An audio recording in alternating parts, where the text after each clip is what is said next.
Wind up, no counter.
Kedua ini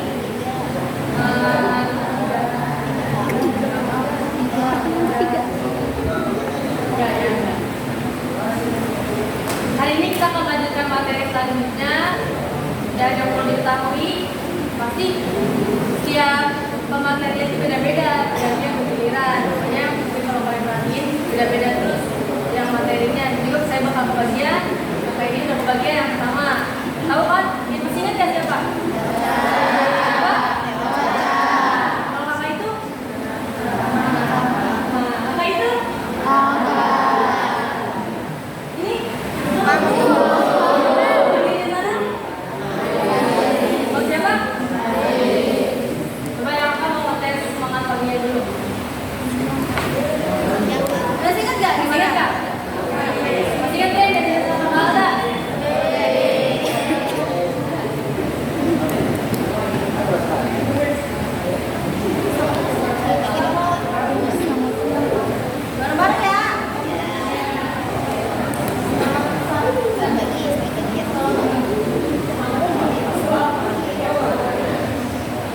Ya, bareng-bareng ya.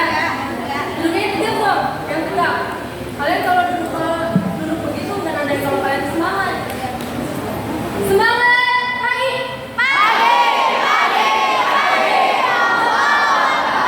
Lagi. Semangat pagi.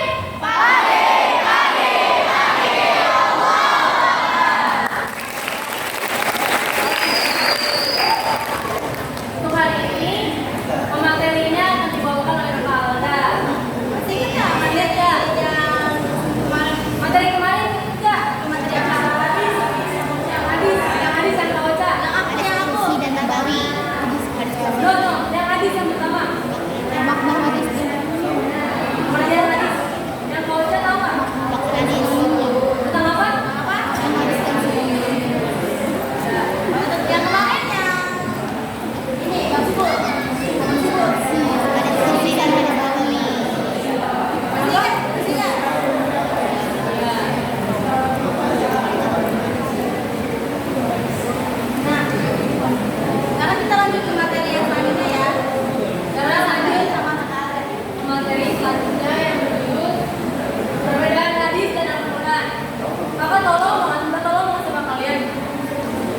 Ini kan pengetahuan ya, pengetahuan.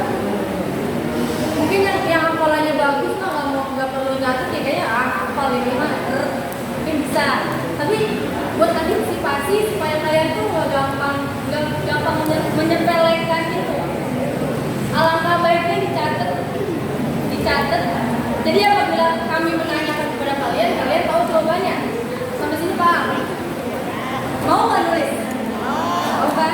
Genteng tangan kan? Yang cowoknya mau nggak tulis?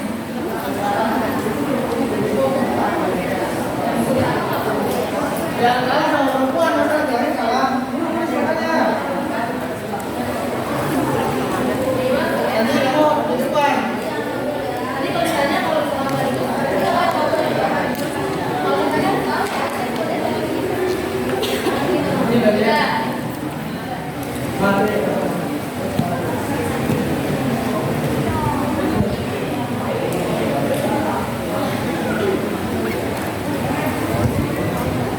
kalau saya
isi Al.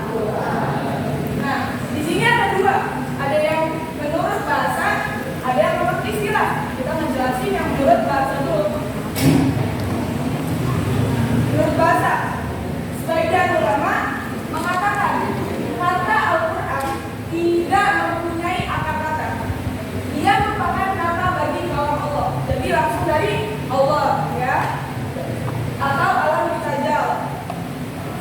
Yang kedua, sebagian yang lain berpendapat Al-Quran berasal dari kata Qur'an yang qira'atan wa Qur'an, yang artinya bacaan atau yang dibaca. Artinya bacaan atau yang dibaca.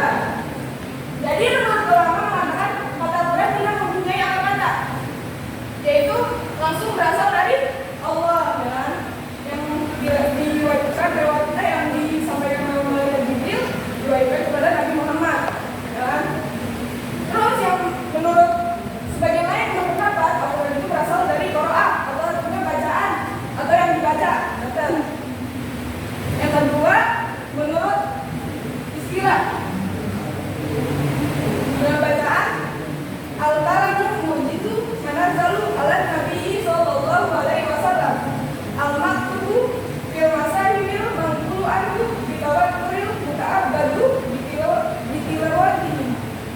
Artinya kalam Allah yang mengandung mukjizat diturunkan kepada Nabi sallallahu alaihi wasallam, tertulis pada mushaf atau buku pembukuan. Mushaf itu pembukuan, ya. Maka jadilah Al-Quran untuk sekarang. Dulu lembaran bentuknya, makanya dimushafkan, dibukukan. Diriwayatkan secara mutawatir. Mutawatir itu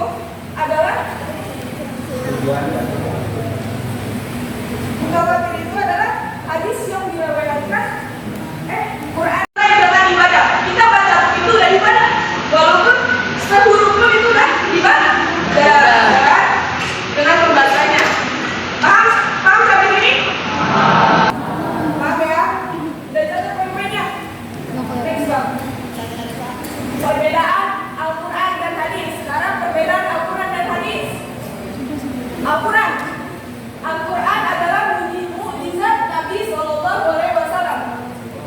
Nah, itu Al-Quran. Sedangkan hadis atau nabawi atau qudsi bukan mukjizat. Bukan mukjizat seperti dijelaskan tadi di definisi awal, pengertian awal. Ya kan? Terus yang kedua, Al-Quran dijamin pemeliharaannya oleh Allah dari campur tangan manusia. Jadi Al-Quran tidak bisa diubah karena langsung dari Allah.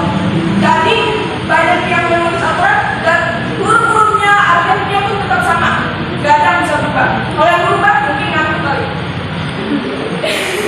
Yang kedua, hadis terpelihara, namun pemeliharaannya tidak seperti Al-Quran. Masih bisa diubah, masih bisa mungkin masih bisa dicampur tangan oleh manusia. Yang ketiga, Al-Quran seluruh ayatnya diriwayatkan secara mutawatir karena langsung dari kalam Allah. Yang ketiga, hadis diriwayatkan secara ahad dan mutawatir. Ahad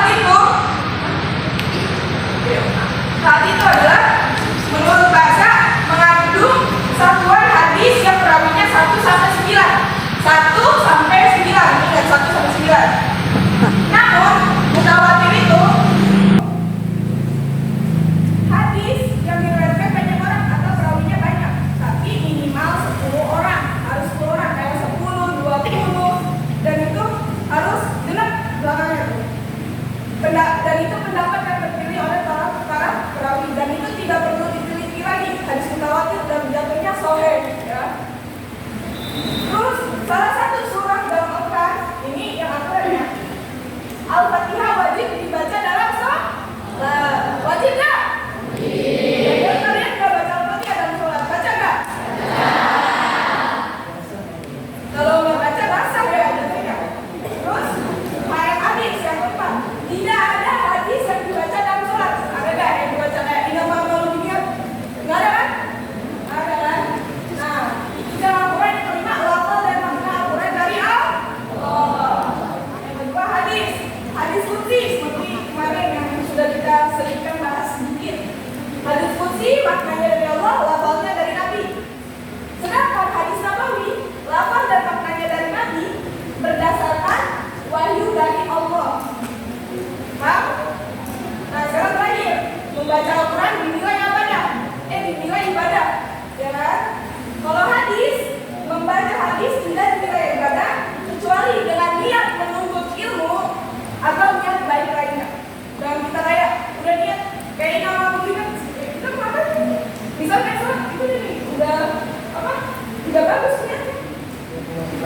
Jadi ya buat motivasi kita biar kita mau mencita-citakan apa yang kita inginkan. Ya. Terus nih lanjut ke fungsi hadis terhadap Al-Quran. Di sini ada 3. Nah ini berapa di buku doang. Yang pertama bayan takrir atau takkid. Yang pertama bayan takrir atau takkid. Ya. Yang kedua bayan tafsir. Bayan tafsir. Yang ketiga bayan tasri'i. Yang ketiga bayan tasri'i. Sedangkan, nah ini yang beranak ini bayan tafsir. Ada 3 lagi, ya kan? Yang pertama, contohnya dia ada bercabang lagi. Yang pertama itu tafsir al-mujmal. Tafsir al-mujmal. Yang kedua taksis al-am. Taksis al-am, ya kan? Yang ketiga takkid al-mutlaq. Jadi bayan tafsir ada berapa? Ada 3. Yang pertama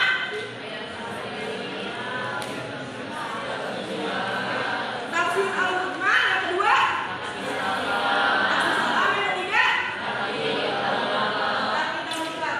Oke, kita bakal bahas satu-satu beserta contohnya ya.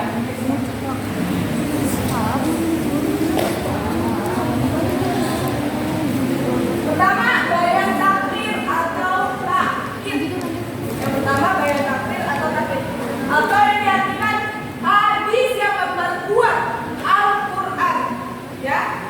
Jadi hadisnya itu memperkuat Al-Quran. Contohnya, nih dalam Al-Quran perintah mendirikan sholat dan menunaikan zakat dalam Quran surat Al-Baqarah ayat 83. Ya kan?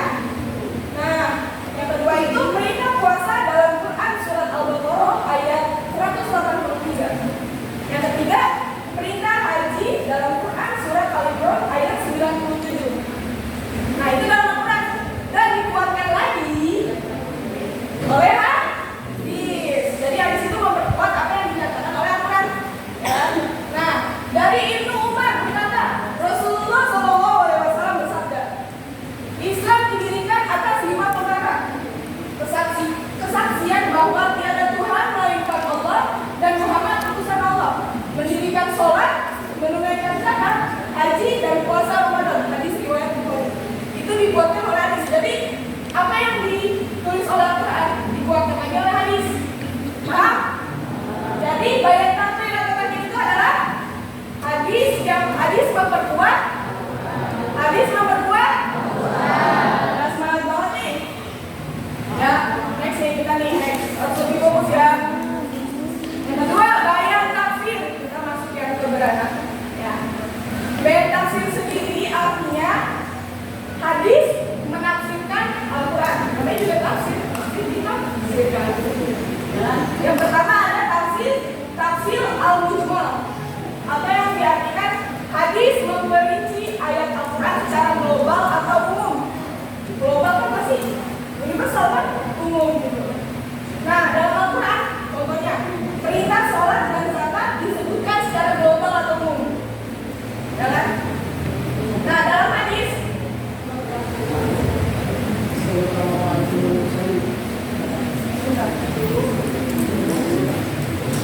nah, kalau dalam hadis itu adalah shollu kama ra'aitumuni usolli. Yang artinya sholatlah sebagaimana engkau melihatku sholat. Nah, yang kedua itu satu rukaat kusri amwalikum. Yang artinya berikanlah 2,5% dari harta kamu untuk warisan. Jadi kita bahas ini aja kalau yang paham ya. Yaitu perintah sholat dan zakat disebutkan secara global. Sholatlah sebagaimana engkau melihatku sholat. Nah ini yang zakat ini nyambungnya ke zakat. Jadi ini zakat dalam Al-Quran ke hadis. Nah ini sholat Quran ke hadis. Ya. Bangga? Bangga kita yang begini. Iya, jadi di Al-Quran cuma perintah sholat dan zakat doang. Kan kita kalau Al-Quran doang nggak bisa perintah Al-Quran perintah sholat gimana sholatnya gitu, perintah zakat gimana zakatnya, diperkuat lagi sama hadis. Diperinci lagi. Sholatlah sebagaimana engkau melihat sholat. Lihatlah sholat dari Rasulullah, kita ngikutin sholat dari Rasul. Nah, terus berikanlah 2,5% dari harta kamu ngeluarin berapa, harus ngeluarin sebagaimana gitu. Dijelaskan lagi di hadis. Berikanlah 2,5% dari harta kamu gitu. Ya. Tiga. Ini benar. Kedua tuh.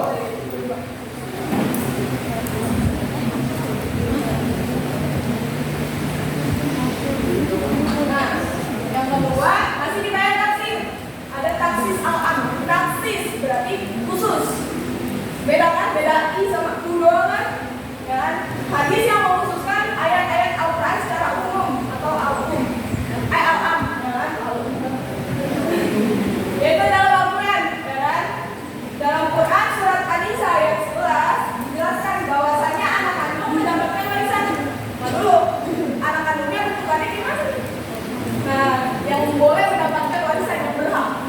Nah, dikhususkan lagi di dalam Al-Quran. Anak pada Nabi tidak mendapat warisan. Nahnu asirul anbiya'i la nurasyu ma taraknahu sadaqahu. Kami para nabi tidak meninggalkan warisan. Apa yang kami tinggalkan adalah sedekah. Paham? Nah, yang kedua, anak yang membunuh orang tua tidak akan mendapatkan warisan. Kalau saya di sini ada yang sampai gedenya kalau dengan kita, kalian salah satu. Nauzubillah min. Nah, di situ dijelaskan layar itu qatilu minal maqtuli sayan. Pembunuh tidak dapat mewarisi harta pusaka. Paham? Jelas ya? Yang lainnya jelas nggak? Jelas nggak? Tiga. Baik tafsir yang ketiga, masih baik tafsir yaitu takyid al-mutlaq. Hadis membatasi ayat Al-Quran yang mutlak atau tidak terbatas. Ya. Dalam Al-Quran, tolong yang ngobrol dulu. Dalam Al-Quran surat Al-Maidah ayat 38, hukuman bagi pencuri adalah potong tangan. Seperti yang ayatnya berbunyi wasariku wasarikatu faqtahu aydiyakum. Nah, pencuri lelaki dan perempuan maka potonglah tangan-tangan mereka. Tapi di dalam Al-Quran dibatasi lagi. Ya, dibatasi lagi. Pencuri dengan nominal berapa, dengan pencapaian berapa, yang harus tangannya dipotong. Nggak mungkin kita mencuri setelah dikit langsung potong. Pencuri kita lagi potong lagi, lama-lama habis badan. Nah, dijelaskan lagi dalam hadis. Hadis memberi batasan harta dunian yang karena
perhiasan emas atau perak itu akan melembutkan tangannya.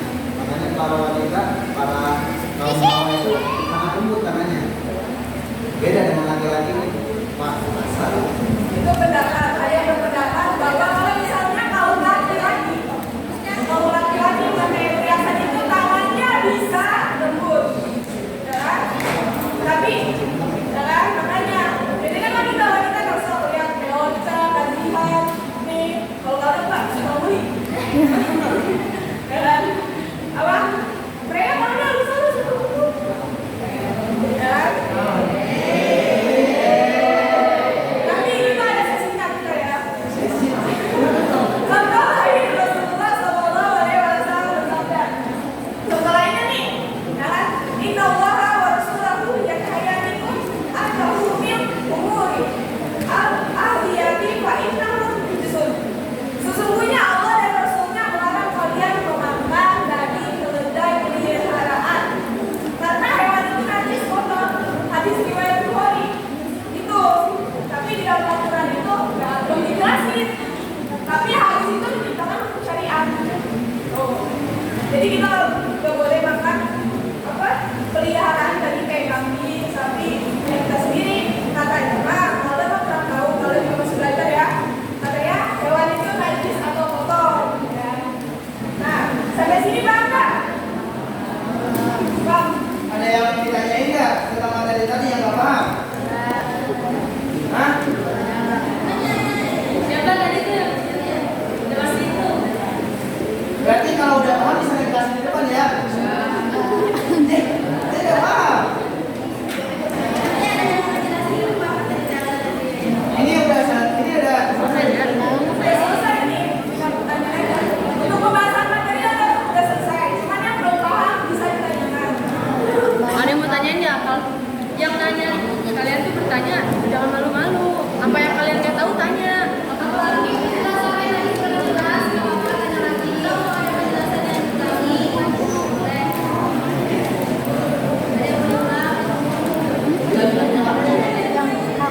siapa? Apa? Siapa itu? Al-Quran sama hadis. Oh, tanya. Perbedaan Al-Quran dan hadis. Itu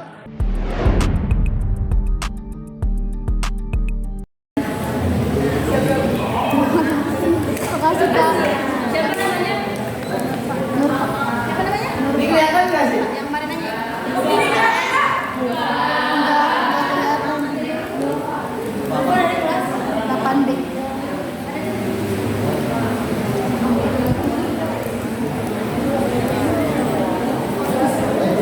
Udah kelihatan nggak sih?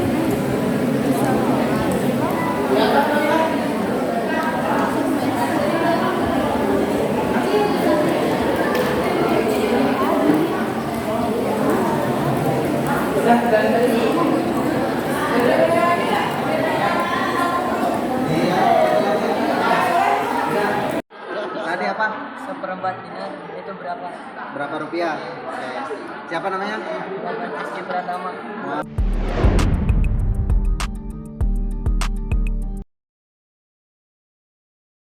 Kan taksis al-alam hadis yang mengkhususkan ayat-ayat Al-Quran yang umum.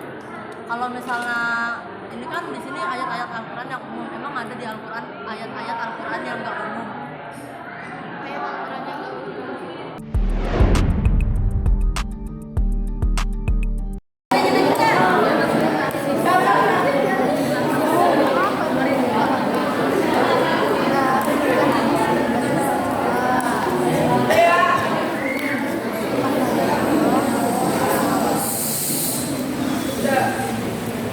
Tadi pertanyaan pertama siapa? Apa? Yang ini perbedaannya. Tadi kecepatan Kak. Minta ulang. Iya, pada belum. Perbedaan Al-Quran dengan hadis. Cukup suaranya? Cukup. Al-Quran.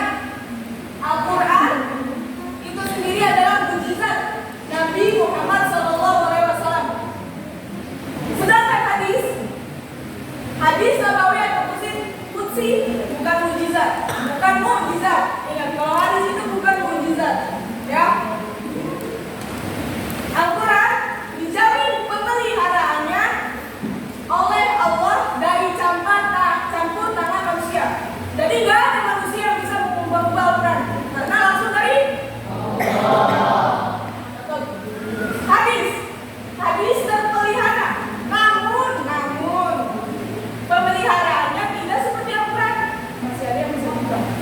banyak yang bisa diubah. 3. Al-Quran seluruh ayatnya diriwayatkan secara mutawatir atau sahih. Jadi nggak usah diteliti lagi itu ayat Al-Quran atau udah langsung dari Allah. Yang ketiga, hadis diriwayatkan secara ahad atau mutawatir. Tadi ahad itu yang disetujui oleh 1 sampai 9 rawi. Sedangkan mutawatir minimal 10 yang menyetujui rawinya itu. Pokoknya begitu, tapi menurut pendapat itu adalah kalau udah 10 itu udah mutawatir. Ya. Yang keempat, salah satu surah dalam Al-Quran, Al-Fatihah, wajib dibaca. Itu ada ngomong. Wajib dibaca dalam sholat. Ya kan? Al-Fatihah wajib dibaca dalam sholat. Tidak ada hadis yang dibaca dalam sholat. Itu menurut hadis. Perbedaan ini. Tidak ada hadis yang dibaca dalam sholat. Al-Quran asal dapat Al-Quran dari Allah. Paham kan sampai sini? Nah, kalau hadis qudsi maknanya dari Allah, maknanya dari Nabi. Sedangkan hadis nabawi, lafal dan maknanya dari Nabi berdasarkan wahyu dari Allah. Membaca Al-Quran dinilai ibadah. Kita baca, Anda saja nggak ibadah, kan? Baca Al-Quran itu beribadah, kan? Hadis, membaca hadis tidak dinilai ibadah kecuali dengan niat menuntut ilmu dan niat baik lainnya. Paham? Kalau katanya paham? Tadi pertanyaan kedua siapa? Apa Bang?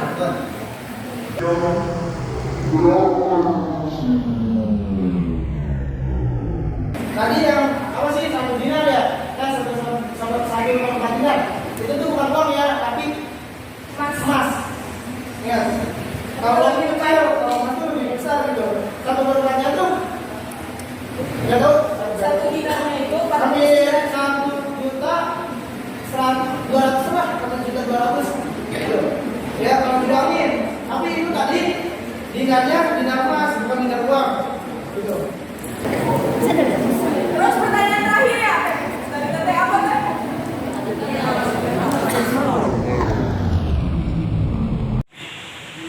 Baik, di sini saya akan menjawab pertanyaan dari Sansa dari kelas 9. Nah, pertanyaan Sansa ini adalah, memang ada ayat Quran yang tidak umum, betul kan? Nah, Al-Quran ini sebenarnya banyak memiliki ayat-ayat tertentu seperti ayat hukum. Yang kedua, ada ayat tentang perintah. Nah, yang ketiga, ada ayat tentang azab.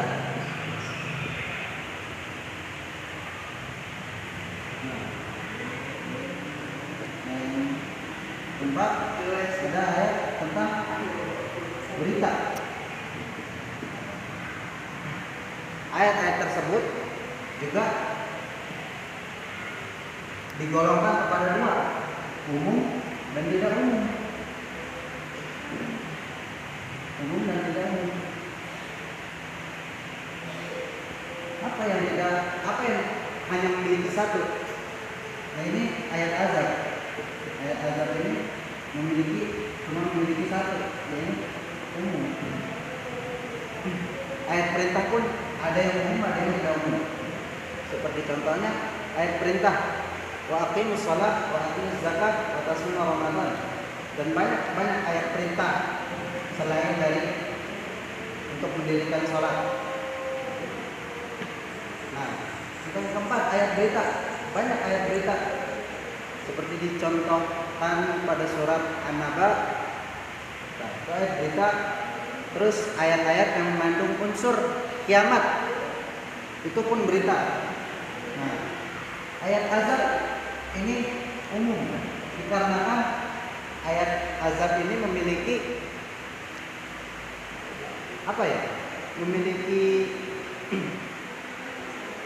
sifat yang kelompok. Nggak ada yang ayat azab untuk individu. Nah, jadi dari sini kita simpulkan ayat-ayat dari definisi berikut ada yang memiliki sifat umum dan tidak umum. Sifat umum ini yang contohnya secara kelompok, tidak individu.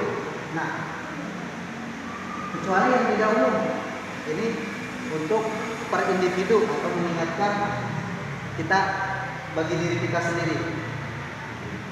Sampai sini cukup? Paham?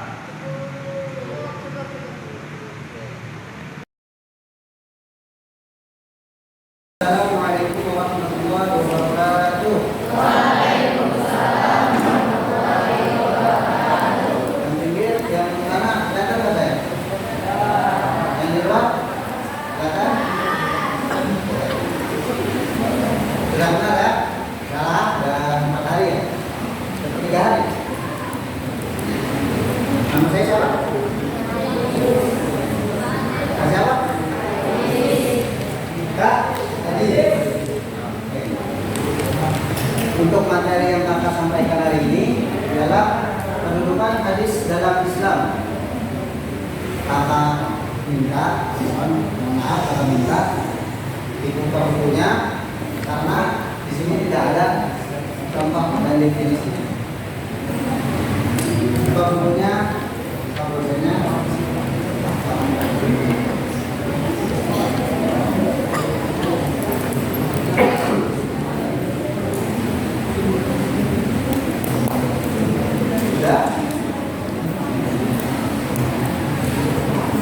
Kedudukan hadis dalam Islam. Kedudukan hadis dalam Islam ialah sebagai sumber hukum kedua setelah Al-Quran. Sebagai hukum apa? Kedua setelah Al-Quran.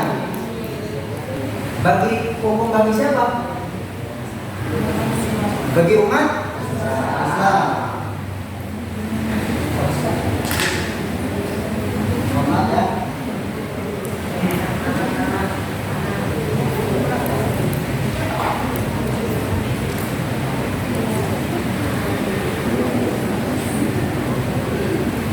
Hukum kedua setelah Al-Quran bagi umat siapa? Umat Islam.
Karena hadis merupakan sempurna dan jelas Al-Quran.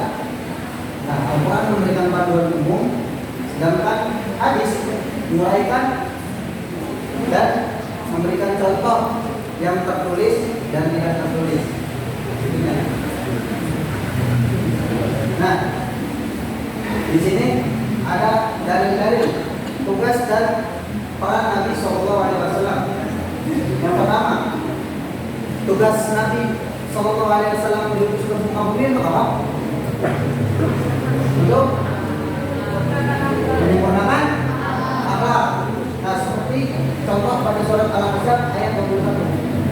Bismillahirrahmanirrahim. Laqad kana lakum fi Rasulillahi uswatun hasanah liman kana yarju Allah Allah wal yawmil akhir wa taqallaw katsiran. Ya, sebutlah pada diri Rasulullah untuk suri tawaran yang baik bagimu. Bagaimana mengharap rahmat Allah dan kedatangan hari kiamat dan dia banyak menyebut Allah. Yang kedua, mujizatnya Nabi Muhammad itu apa sih? Al-Quran. Ya. Terus apa lagi mujizatnya? Yang pertama, 19.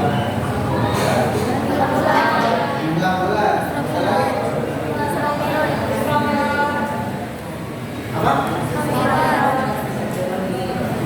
Ya, yang terpenting ini. Ya. Al-Quran sebagai pedoman hidup seluruh umat Islam. Ya.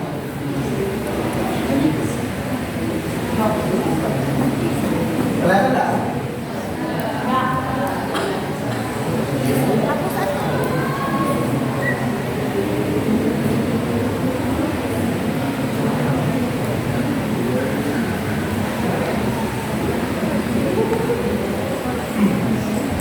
Ini tugas dan peran kita, bukan tugas dan peran Nabi SAW. Tugas kita apa sih? Wajib mentaati Allah dan Rasul. Seperti pada seperti pada surat Al-Anfal ayat 20. Kalau Ta'ala berfirman Karim, "A'udzu billahi minasyaitonir rajim. Bismillahirrahmanirrahim. Ya ayyuhalladzina amanu atti'ullaha wa rasulahu." Ya, wa la tawallaw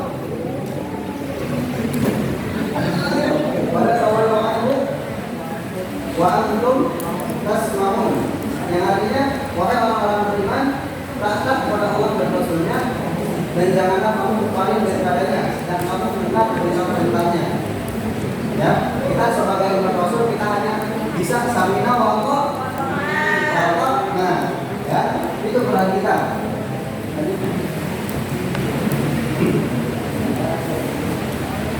Nah, tugas kami yang selanjutnya yakni adalah Rasulullah SAW mempunyai wewenang untuk membuat suatu aturan.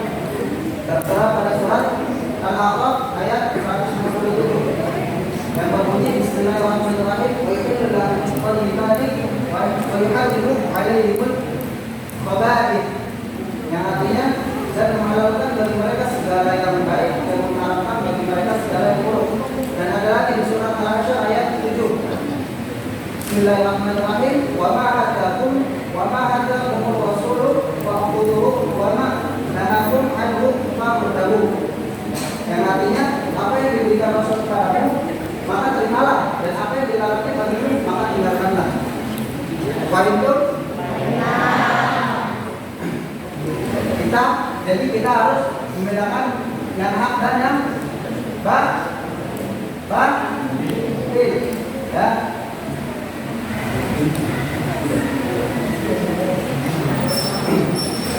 Nah, kesimpulan dari ayat-ayat tersebut, berdasarkan ayat-ayat tersebut, jelaslah bahwa memakai Al-Quran saja dan meninggalkan sunnah atau hadis adalah sesuatu yang tidak dibenarkan. Maka barang siapa yang menerima Al-Quran berarti ia harus menerima sunnah-sunnah Rasul. Para ulama telah sepakat bahwa sunnah atau hadis sebagai salah satu hujah, ya, hujah atau hukum dalam hukum Islam setelah Al-Quran. Dan orang yang mengingkari hujah hadis Nabi adalah kafir, keluar dari Islam. Nah, itu sebenarnya ada di materi yang selanjutnya, yaitu ingkar sunnah. Apa itu ingkar sunnah? Ingkar sunnah ini adalah kelompok orang yang keluar dari sunnah dan hadis Rasul. Apa tadi? Ingkar sunnah. Catat. Ingkar sunnah. Kelompok yang keluar dari ajaran sunnah dan hadis Rasul.